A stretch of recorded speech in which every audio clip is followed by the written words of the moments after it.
आखिरी ट्रेन की आखिरी सवारी। प्रस्तावना। रात के 11 बज रहे थे। श्याम दिल्ली से अपने गांव जाने के लिए रेलवे स्टेशन पर खड़ा था।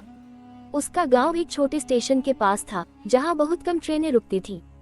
आखिरी ट्रेन रात 11:30 बजे थी, कालरात्रि एक्सप्रेस। लोगों का कहना था कि इस ट्रेन में कुछ अजीब होता है। कई यात्रियों के गायब होने की खबरें थी, लेकिन श्याम को इन बातों पर यकीन नहीं था। उसे तो बस अपने घर पहुंचना था। ट्रेन का इंतजार। स्टेशन लगभग सुनसान था, चारों ओर सन्नाटा था। सिर्फ एक बूढ़ा फेरीवाला बैठा बीड़ी पी रहा था। श्याम ने उससे पूछा, बाबा, ये कालरात्रि एक्सप्रेस सच में अजीब है। बूढ़े ने उसकी तरफ देखा और धीरे से बोला, बेटा, ये ट्रेन मत लेना, इसमें जो चढ़ता है वो लौट कर नहीं आता। श्याम हंस पड़ा। उसे लगा कि ये बस अफवाहें हैं। तभी घड़ी ने 11:30 बजाए और ट्रेन स्टेशन पर आ गई। अजीबोगरीब सवारी की शुरुआत। ट्रेन में ज्यादा लोग नहीं थे, पूरा डिब्बा लगभग खाली था। श्याम ने खिड़की के पास वाली सीट ले ली और ट्रेन चल पड़ी। कुछ देर तक सब सामान्य लगा, लेकिन फिर ट्रेन में अजीब सी ठंड बढ़ने लगी। श्याम को महसूस हुआ कि कोई उसे देख रहा है। उसने चारों ओर देखा, लेकिन वहाँ कोई नहीं था। फिर अगले स्टेशन पर एक अजीब व्यक्ति चढ़ा, लंबे कद का, सफेद कपड़ों में लिपटा, चेहरा ढका हुआ। उसने श्याम के पास आकर बैठने के बजाय सामने वाली खाली सीट पर जगह ली। ट्रेन फिर से चल पड़ी। डरावनी घटनाएं शुरू। कुछ मिनटों बाद श्याम ने देखा कि वो आदमी धीरे धीरे उसकी तरफ देख रहा था।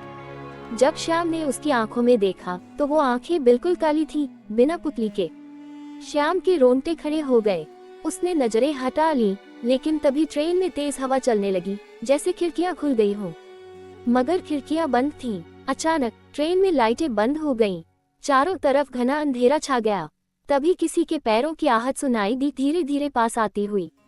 श्याम घबराकर अपने बैग से टॉर्च निकालने लगा, लेकिन तभी एक ठंडी सांस उसके कान के पास महसूस हुई। तुम यहाँ नहीं होने चाहिए थे। श्याम की सांसें तेज हो गईं। उसने टॉर्च ऑन की और चारों तरफ देखा। वो आदमी अब अपनी सीट पर नहीं था। गायब होते यात्री। श्याम ने देखा कि डिब्बे में बाकी यात्री भी धीरे धीरे गायब हो रहे थे। कुछ मिनट पहले जो लोग बैठे थे, उनकी जगह अब खाली थी। वो बुरी तरह डर गया और चिल्लाने लगा, कंडक्टर, कोई है? लेकिन कोई जवाब नहीं आया। अचानक ट्रेन की खिड़की से बाहर देखने पर उसे एहसास हुआ कि ट्रेन अब किसी अनजाने अंधेरे में दौड़ रही थी। कोई स्टेशन, कोई रास्ता, कुछ भी नजर नहीं आ रहा था। भूतिया ट्रेन का रहस्य। श्याम को समझ नहीं आ रहा था कि वो क्या करे। तभी एक बूढ़ा आदमी उसकी सीट के पास आकर बैठ गया। बेटा, तू इस ट्रेन में क्यों चढ़ा? बूढ़े ने धीमी आवाज में पूछा। मुझे क्या पता था कि ये ट्रेन भूतिया है, श्याम ने कांपती आवाज में कहा। बूढ़े ने गहरी सांस ली और कहा, इस ट्रेन में जो चढ़ता है उसकी आत्मा हमेशा यही रह जाती है। ये ट्रेन सिर्फ उन्हीं को ले जाती है जिनकी मौतें होती है। श्याम के पैरों तले जमीन खिसक गई।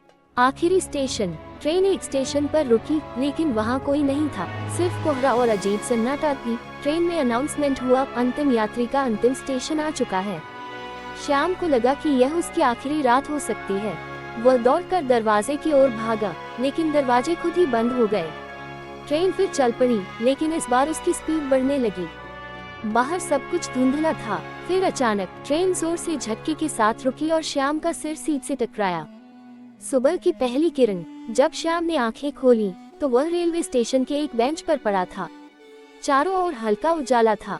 उसने इधर उधर देखा, कोई ट्रेन नहीं थी, कोई यात्री नहीं था, सिर्फ वही था। क्या वो सब सच था? क्या वह सिर्फ सपना देख रहा था?